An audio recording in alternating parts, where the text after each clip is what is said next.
Сәләмсез, эфирда яңалыклар вакыты, студияда Лина Хәсәншина. Тажлы вирусның тарала башлауына 1 ел тулып артты. Шикләүләр арта гына. WorldSkills төбәк чемпионаты виртуаль һәм өстәмә барлыкны эшли. Якташыбыз Голос проектында. Афәрин Светлана. Бу һәм башка яңалыкларны бүгенге чыгарылыштан белерсез.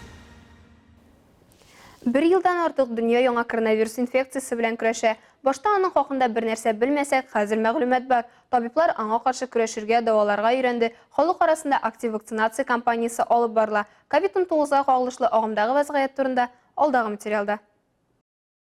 Россиядә COVID-19 вирусы тагын 36,970 кешедә табылган. Кичә авыручылар саны күбрәк булган, 37,120 очрак теркәлгән дип хәбәр итә Татар информ агентлыгы. Пандемия башланганнан бирле илдә коронавирус аркасында 9,3 миллион кеше авырган, 8 миллион кеше савыккан. Соңгы тәүлектә йогышлы чир 1252 кешенең гомерен үзгән. Бу вирустан илебездә барлыгы 264 мең кеше үлгән. Татарстанда соңгы тәүлектә COVID-19 коронавирус инфекциясе йоктыруның 265 яңа очрагы ачыкланган. Татарстан Республикасы сәламәтлек саклау министрлыгының матбугат хезмәтеннән хәбәр итүләренчә, 4 кеше чирне читтә йоктырып кайткан, калганнары башка авырулар белән аралашу нәтиҗәсендә эләктергән. 73 кеше хастаханәгә озатылган, 192 кеше өендә дәвалана диелә ведомство хәбәрендә. Казанда 139, Чаллыда 23, Яшелүзән районында 12, Алабуга районында 11, Норлат районында 8, Түбән Кама һәм Буа районнарында 6, Алексеевск, Арча һәм Әлмәт районнарында 5 очрак ачыкланган. Тулаем алганда Татарстанның 31 муниципаль берәмлегендә яңа очраклар теркәлгән.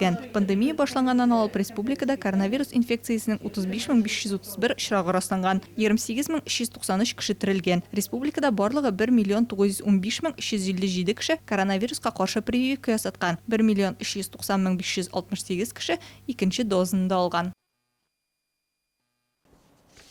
Бүгеннән башлап шәһәр районы муниципаль ара җәмәгать транспортында COVID-19-га яки метаотвод турында вакцинацияләү турында QR-кодлардан башка йөрү тыела башлады. Татарстан хөкүмәте карары нигезендә яңа коронавирус йогышы таралуга бәйле рәвештә 22 ноябрьдән республикада 18 яшьтән өлкәнрәк шәһәр районы муниципаль ара җәмәгать транспортында пассажирлар йөрү тыела.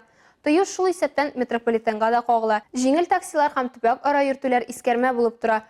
Шулай ук 22 ноябрьдән QR-кодлары булмаган 60 яшьтән өлкәнрәкләр өчен транспорт карталары гамәлдә булу туктатылачак. Республика хакимияте карары буенча пассажирлар ташучылар табыш кимәгән очракта субсидияләр алачак. Татарстанда җәмәгать транспорты өчен QR-кодлар алу мәсьәләләре буенча кайнар линия эшли башлады. Бу хакта Татарстан Республикасы сәламәтлек саклау министрлыгының телеграм-каналында хәбәр ителә. Консультацияләрне ведомствоның республика медицина мәгълүмати аналитик үзәге базасында ачтылар. Шалтыратулар 8-919 693 0543 телефоны буенча кабул ителә. Әлмәттә кванториумда инде 3нче көн виртуаль һәм өстәмә барлыкны эшләү компетенциясе буенча WorldSkills төбәк чемпионаты уза. Чемпионатның ничек узуын катнашучылар һәм экспертларның фикерен безнең төшерү төркемендә белеп кайтты. WorldSkills чемпионатының региональ этабында виртуаль һәм өстәмә барлык кушымталарын эшләү компетенциясе буенча Татарстанның төрле шәһәрләреннән 14-16 яшьлек яшүсмерләр катнаша. Барлыгы 6 команда. Шуларның берсе зачеттан тыш. Анда 14 яшькә җитмәгән балалар. Алар тәҗрибә туплау һәм киләсе елда чыгыш ясау өчен катнашалар. Барлык командалар да Кванториум базасында әзерлек үттеләр. Детский технопарк Кванториум Дом пионеров является площадкой, региональной площадкой уже второй год. Пионерлар йорты Кванториум балалар технопаркы инде 2нче ел региональ мәйданчык булып тора. 2нче ел без компетенция һәм виртуаль чынбарлык буенча чемпионат уздырабыз. Мәйданчык чыннан да бездә моны эшләргә мөмкинлек бирә. Яхшы җиһазлар белән җиһазландырылган. Буларның барысы да инвесторыбыз, меценат Татарстан Республикасы киңәшчесе Шәфәгать Тахаутдинов ярдәме белән мөмкин булды. Команда 2 катнашучыдан тора. Шуларның берсе кушымта эшләүчесе ролен башкара. Аның бурычына программалаштыру, көйләү керә. Икенчесенә 3D модель кушымталарга текстура ясау. Бу бурычларны алар бергәләп үти яки үзара бурычларны билгели ала. Өстәмә барлык кушымтасын булдыру һәм эшләнелә торган кушымта буенча техник документация язу өчен 4 сәгать вакыт бирелә. Ежегодно ребята сталкиваются с новыми вызовами. Ел саен балалар яңа биремнәр белән очраша. Мәсәлән, узган елда алар бары тик 2 кушымта гына эшләсәләр, быел алар алдында 3 кушымта эшләү бурычы тора. 3нче кушымта әле бер кайчанда эшләмәгән платформада. Артур Миннигалләмов һәм Рамазан Каюмов Әлмәт политехника техникумын тәкъдим итәләр. Бу өлкәдә егетләр ел ярымнан артык эшли. Нам надо сейчас сделать модель персонажей. Я занимаюсь моделями персонажей, а Рамазан занимается скриптингом и прочим кодом. Алар җиңүгә өметләрне шактый объектив бәяли. Мы не самые лучшие, но мы и не самые худшие, так сказать. Где-то между среднего. Так что, думаю, шансы на победу у нас тоже могут быть. WorldSkills катнашчыларга хәзерге дөньяда кирәкле юнәлешләр нигезләрен үзләштерергә ярдәм итә. Аларның күбесе киләчәк һөнәрен хәзер үк билгеләгәннәр. В будущем я хочу стать программистом, и это мне поможет в будущем найти профессию. Когда вырасту, хочу стать аниматором. Аниматором, в смысле, не там где-то выступать для детей, а типа в компьютере анимировать персонажей. Эшне тәкъдир иткәннән соң Татарстанның төрле шәһәрләреннән килгән командалар, остазлары булган экспертлар бәя бирә башлый. Алсу Нуриева, Вероника Рябова, Айдар Кабиров, Яңалыклар вакыты, Луч Әлмәт телекомпаниясе. Әлмәт җырчысы Светлана Малюткина беренче каналдагы популяр «Голос» телепроектында катнаша. Узган җомгада Светлананың туганнары, якыннары, хәтта аның белән таныш булмаган кешеләр дә вокаль конкурсның икенче этабын эфирда карадылар. Тулырак алдагы материалда.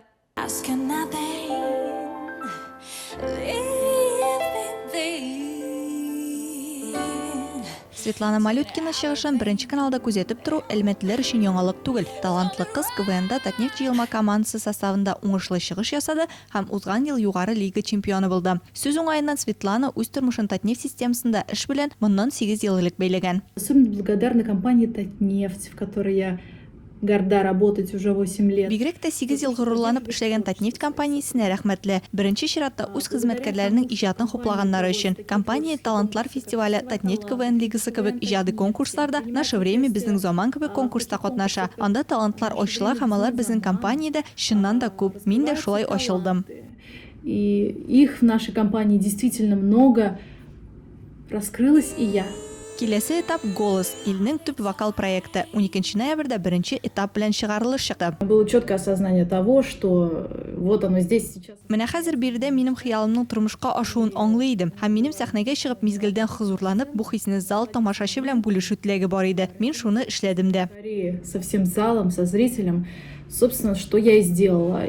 Светлана тамашачыларның һәм жюри игътибарын көчле тавышы белән яулый. Перед эфиром, увидев, какие добрые слова поддержки. Эфир алдыннан әлмәтләрнең нинди игелекле теләкләр язуын күреп, бераз борчылдым. Миңа якташлар шулай көч биреп торыр дип көтмәгән идем. Ә хәзер мин бары җылы фикерләр һәм яхшы сүзләр өчен рәхмәт хисләре генә тоям. А сейчас я ощущаю только чувство благодарности за теплые отзывы и добрые слова. Узган җомгада Әлмәт җырчысы Светлана Малюткина «Голос» проектының 3нче турына үтте. Көрәш этабында ул Мәскәүле Наталья Соболева белән дуэтта Анна Әхмәтова шигыренә язылган «О жизнь без завтрашнего дня» романсын башкарды.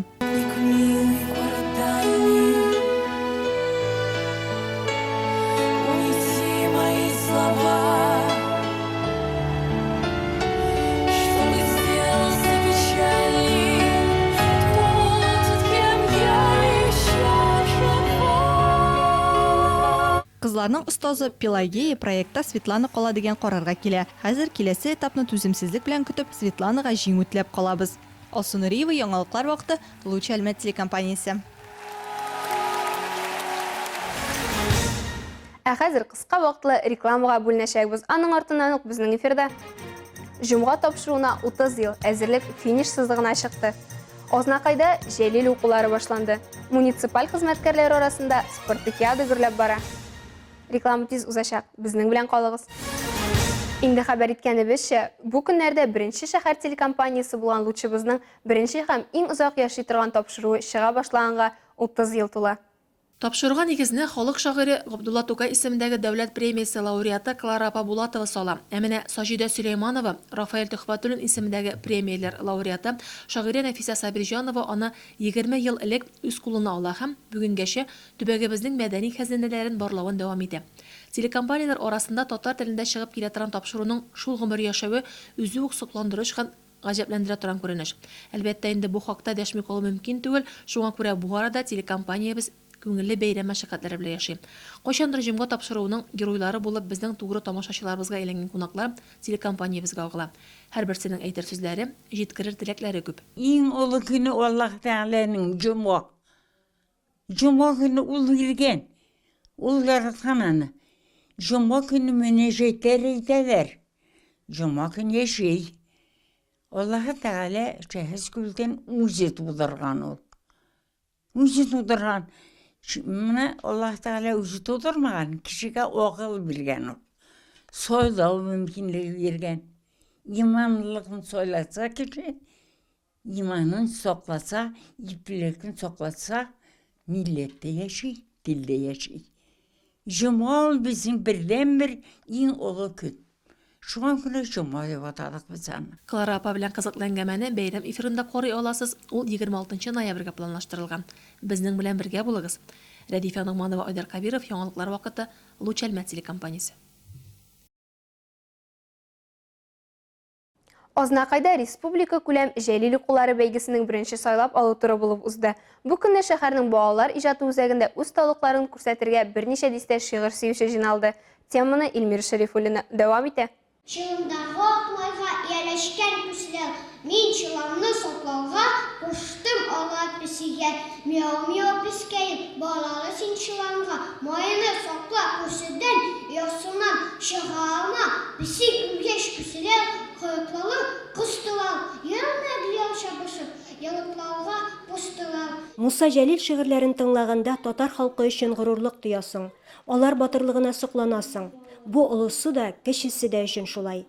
Бәйгегә килсәк, ул ел сайын нәфис сүз белән кызыксыну, шигъри сүзнең матурлыгын, ахаңын тою максатыннан уздырыла.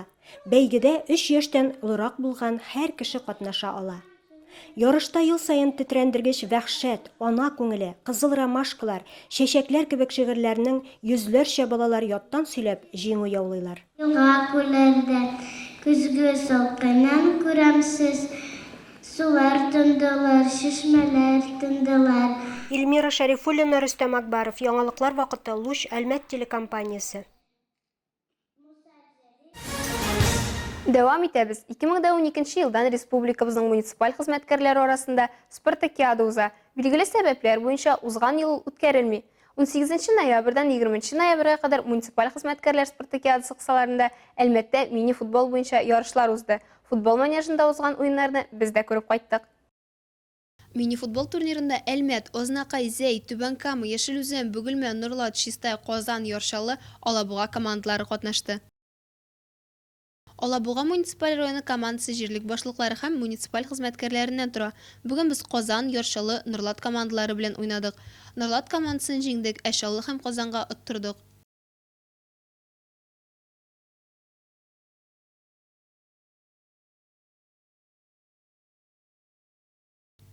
19 көнне беренчел һәм ярымфинал уеннары узса, 20 көнне финалда Әлмәт, Казан, Ознакай, Яршалы командалары очрашты. 19 елда узган соңгы спартакиада без гомум команда зачетында 3нче урынны Зәй белән бүлештек. Әнәк менә мини-футболны алсак, соңгы 2 спартакиада без тотруклы рәвештә 2нче. Казанга гына җиңеләбез. Быел аларга җавап кайтарырга өметләнәбез. Тик ничек килеп чыгасын белмим, чөнки биредә Шаллы да көчле команда, Ознакай да, Төркемдә без аларны җиңүебезгә карамастан. Барысы да бик көчле егетләр, уен күрсәтер. Спартакиадада без ел сайын катнашабыз. Бик шат бу спартакиада катнашырга.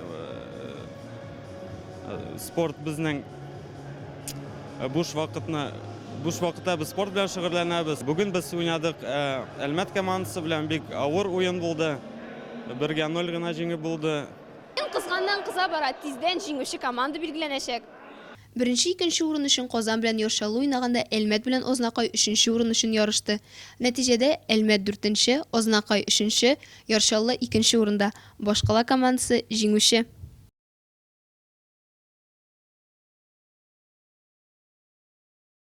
Республикабызның муниципаль хезмәткәрләре спартакиадасы кысаларында мартта чаңгы, апрель-майда хатын-кызлар һәм ир-атлар арасында волейбол, ә октябрьдә өстәл теннисы буенча ярышлар узды. 9 декабрьдә Казанда җиңел атлетика, йөзү, бадминтон һәм шахмат буенча ярышлар узачак һәм ел сайын узучы спартакиаданың җиңүчеләре билгеләнәчәк. 16 ноябрьдән 21-нә кадәр Санкт-Петербург шәһәрендә йөзү буенча Россия чемпионаты узды. Татарстан Республикасы җыелма командасы составында Олимпия резервы спорт мәктәбендә тәрбияләнүче 3 спортчы чыгыш ясады. Ярышлар нәтиҗәләре буенча безнең республика командасы 3 бронза медаль яулый. Аның икесен 200 метр һәм 400 метр комплекслы йөзүдә шәхси чыгышларда Эдуард Вәлиәхмәтов яулый. Финал ярышларында ирекле стиль белән 4 тапкыр 50 метр дистанциядә Ринал Нәҗипов 5нче урынны яулый, ә 4 тапкыр 200 метр дистанциясендә Роман Яковлев 8нче урын иясе була. Әлмәттә федераль округларның җыелма командалары беренчелеге узачак. 23 ноябрьдән 3 декабрьгә кадәр Әлмәттә нефтяник хоккей үзәгенең 2 мәйданчыгында илнең федераль округларының иң көчле хоккейчылары катнашында ярышлар узачак. Нефтебаш каласына ерак көнчыгыш, Себер, Урал, Төньяк Көнбатыш, Идел буе үзәк көньяк федераль округлардан Мәскәү һәм Санкт-Петербург шәһәрләреннән 16 яшькә кадәрге яшүсмерләр командалары җыелачак. Иртәгә 36 уенның беренче дүртесе узачак. Бүләкләү турнирны ябу 3 декабрьдә узачак. Барлык матчларда интернет шелтәрендә турыдан-туры эфирда күрсәтеләчәк. Трансляцияларга сылтамалар матчлар уздырылган көнне Нефтяник Әлмәт хоккей командасы сайтында, спорт мәктәбенең ВКонтакте төркемендә һәм Моисеев исемендәге Акбарс хоккей академиясе аккаунтларында урнаштырылачак. 19 ноябрьдән 21-нә кадәр Уфада башкорт милли герое Салават Юлаев истәлегенә багышланган ирекле көрәш буенча ачык республика турниры узды. Анда 23 команда катнашты. Көрәшчеләр Башкортстан, Татарстан, Чувашия республикалары, Архангельск, Оренбург, Самара, Ульяновск, Пенза өлкәләреннән, Пермь һәм Ставрополь крайларыннан җыелган. Әлмәт шәһәрен 4 кыз һәм 4 егет ирекле көрәш буенча Олимпия резервы спорт мәктәбе укучылары тәкъдим итте. Безнең спортчылар бик яхшы нәтиҗәләр күрсәтә. Азалия Ялалдинова беренче урын яулый, Эвелина Нестерова икенче урын иясе. Евгения Горшкова, Арина Алексеева, Даниэль Латыпов һәрберсе үз авырлыгында 3нче урынга лаек була. Бүген калабызда мәктәп укучылары спартакиадасы кысаларында узган баскетбол ярышлары буенча егетләр арасында финал уеннары узды. Финалда иң көчле 8 команда катнашты. Бу беренче һәм икенче номерлы лицей, беренче гимназия, 4нче, 7нче, 16нче, 20нче һәм 25нче мәктәп укучылары.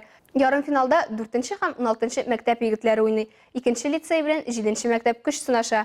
Финал уены 4нче мәктәп һәм 2нче лицей командалары арасында уза.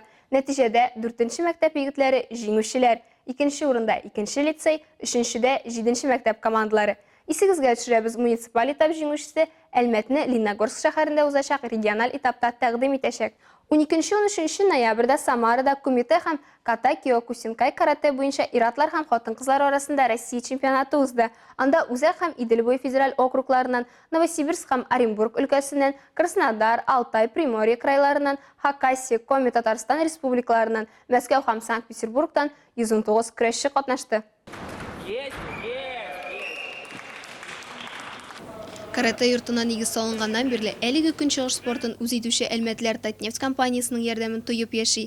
Еш кына компания генераль иганәче булып чыгыш ясый. Бу юлы да ярышларга барда финанс ярдәмен нәкъ менә Татарстан нефтчеләре күрсәтә. Россия чемпионаты ул Европа һәм дөнья чемпионатына сайлап алу туры. Бу чарада Россиянең иң көчле көрәшчеләре катнаша.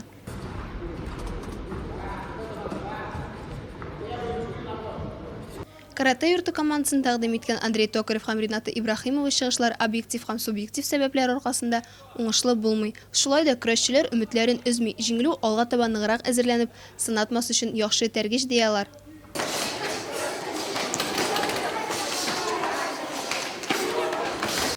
Карате йортының кеше составы 8-11 яшьлек малайлар һәм кызлар 21 ноябрьдә Баулуда узган күрсәтмә ярышларда катнаштылар. Команданы карате йорты инструкторлары белән бергә Татарстанның Сәламәт Татарстан иҗтимагый оешмасы президенты 3нчедән алтын пояс иясе Виктор Клочков әзерләде. 20-21 ноябрьдә Алабугада бадминтон буенча Татарстан Республикасы кубогының 3нче этабы уза. Безнең спортчылар шәхси ярышларда Каролина Туйдулова һәм Данияр Сафиуллин 3нче урын яулый. Ир-атлар арасында парлы разрядта Рамазан Кәримов 3нче урын иясе була. 20-21 ноябрьдә Лениногорск шәһәрендә спорт акробатикасы буенча республика ярышлары уза. Иң кечкенә катнашучы Олимпия резервы спорт мәктәбендә шөгыльләнүче Амелия Махиянова. Ул хатын-кызлар арасында парлы күнегүләрдә Кузнецова Анастасия белән чыгыш ясый. Сабыйга нибары 3 яшьтә 8 ай, ә инде 3нче яшь үсмерләр разряды буенча 1нче урын. Бу сезгә җиткерәсе соңгы мәгълүматыбыз иде. Мин Лина Хәсән, монтаж операторы Илдар Гыймаев, сезнең белән сау булашабыз. Исән-имин булыйк.